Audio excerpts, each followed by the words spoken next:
May I have your attention, please?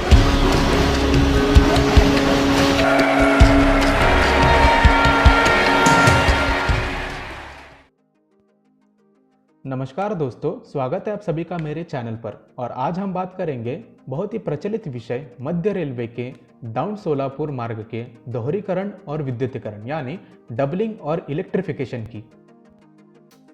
जैसे कि आप जानते होंगे कि इस काम की शुरुआत 1997 में रेल विकास निगम लिमिटेड की ओर से की गई थी और 23 साल के बाद भी यह प्रकल्प पूरा नहीं हो पाया है। 2021 के बजट में इस काम को पूरा करने की डेडलाइन मार्च 2021 बताई गई है। लेकिन क्या यह संभव है? जानने के लिए इस वीडियो को अंत तक जरूर देखिए और जानिए कि इस मार्ग पे कितना काम करना अभी शेष है।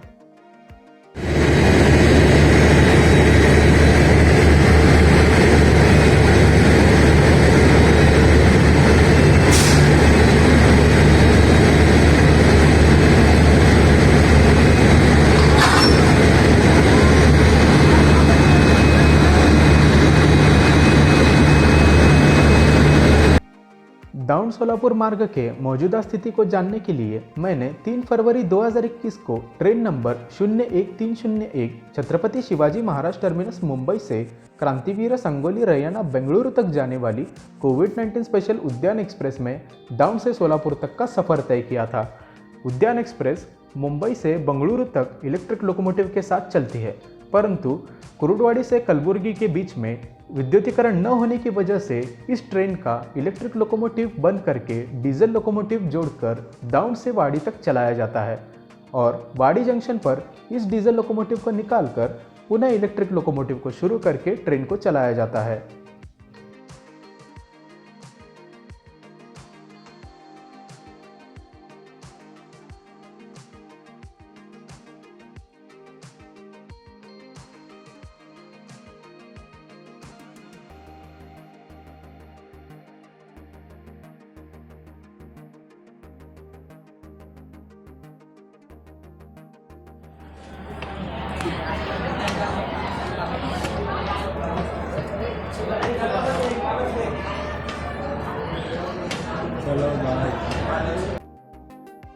उद्यान एक्सप्रेस डाउन जंक्शन से दोपहर 1 बजे रवाना होती है और डाउन से सोलापुर के बीच 187 किलोमीटर का सफ़र 2 घंटा 40 मिनट में पूरा करती है।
दोस्तों, सबसे पहले हम बात करते हैं विद्युत लोकोमोटिव शेड यानी इलेक्ट्रिक लोको शेड दाउन की।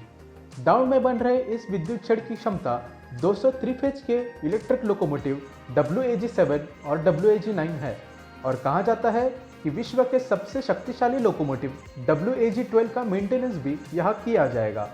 इस लोको शेड को 2019 में पूरी तरह से बनके तैयार होना था, लेकिन पिछले 1 साल से इस पर कोई काम होता हुआ नजर नहीं आ रहा।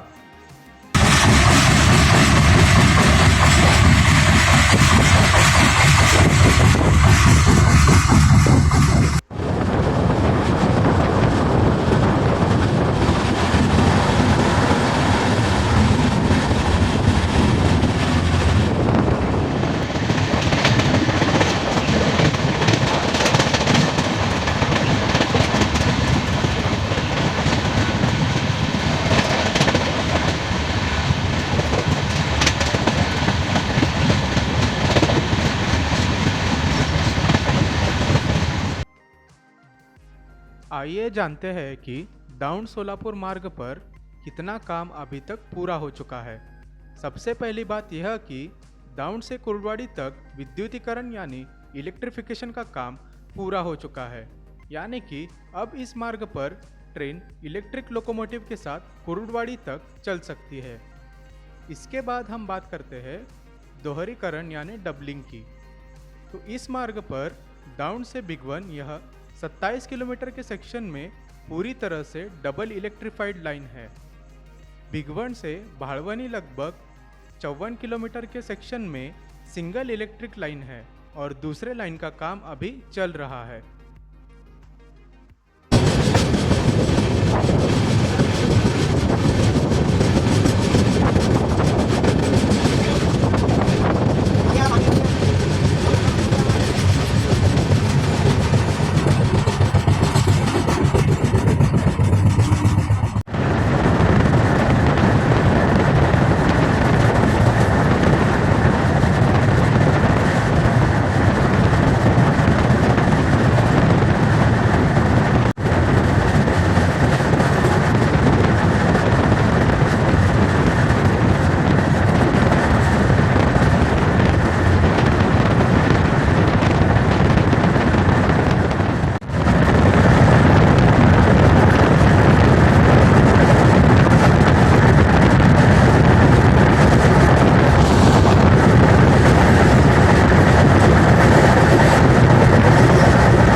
अब हम बात करते हैं एक महत्वपूर्ण विषय भीमा नदी पर स्थित इस रेलवे पुल की।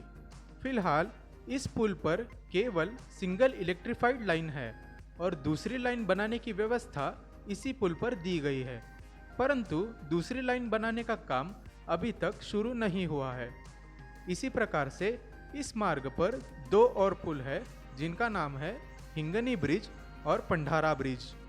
वह 2 पुल पर भी दूसरी लाइन बनाने का काम अभी तक शुरू नहीं हुआ है।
जैसे कि अभी तक आपने देखा कि भिगवण से भाड़वनी के बीच कुछ हिस्सों में दूसरी लाइन की पटरी बिछाई गई है और कई हिस्सों में पटरी बिछाना अभी बाकी है। भाड़वनी से कुर्डवाड़ी तक 27 किलोमीटर सेक्शन के दोहरीकरण और विद्युतीकरण का काम पूरा हो चुका है। इसका अर्थ है कि भाड़वनी से सोलापुर तक पूरा मार्ग डबल लाइन है।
अब हम बात करते हैं कुरुडवाड़ी जंक्शन की।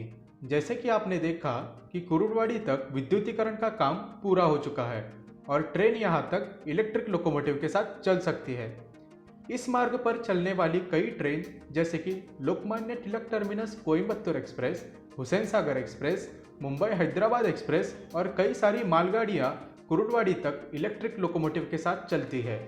और यहां से कलबुर्गी के बीच विद्युत मार्ग न होने के कारण कुरुडवाड़ी पर इलेक्ट्रिक लोकोमोटिव को बंद करके डीजल लोकोमोटिव को जोड़ा जाता है।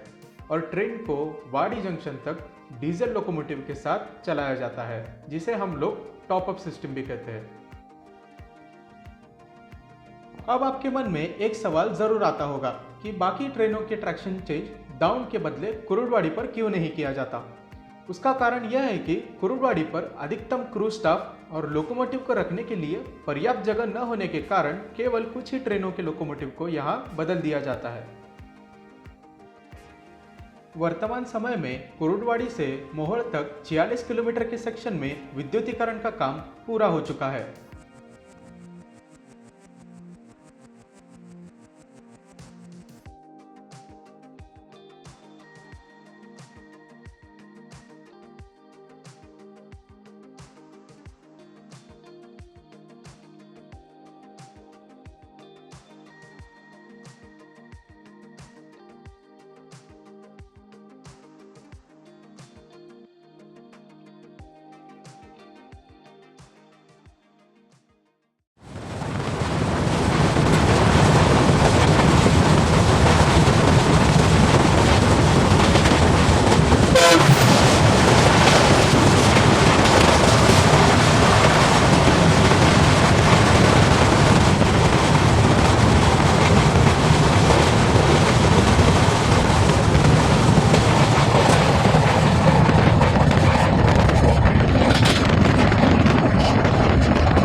मोहोळ से सोलापुर तक 33 किलोमीटर के सेक्शन में ओवरहेड इक्विपमेंट पोल्स जिन्हें मास्ट कहा जाता है वो लग चुके हैं और ओवरहेड कैटेनरी वायरिंग का काम अभी बाकी है। उसके बाद हम बात करते हैं इस रेल पे बनी रोड ब्रिज की, जिसकी हाइट बहुत ही कम है और कैटेनरी वायर को इसके नीचे से पास करने में दिक्कत खड़ी करता है।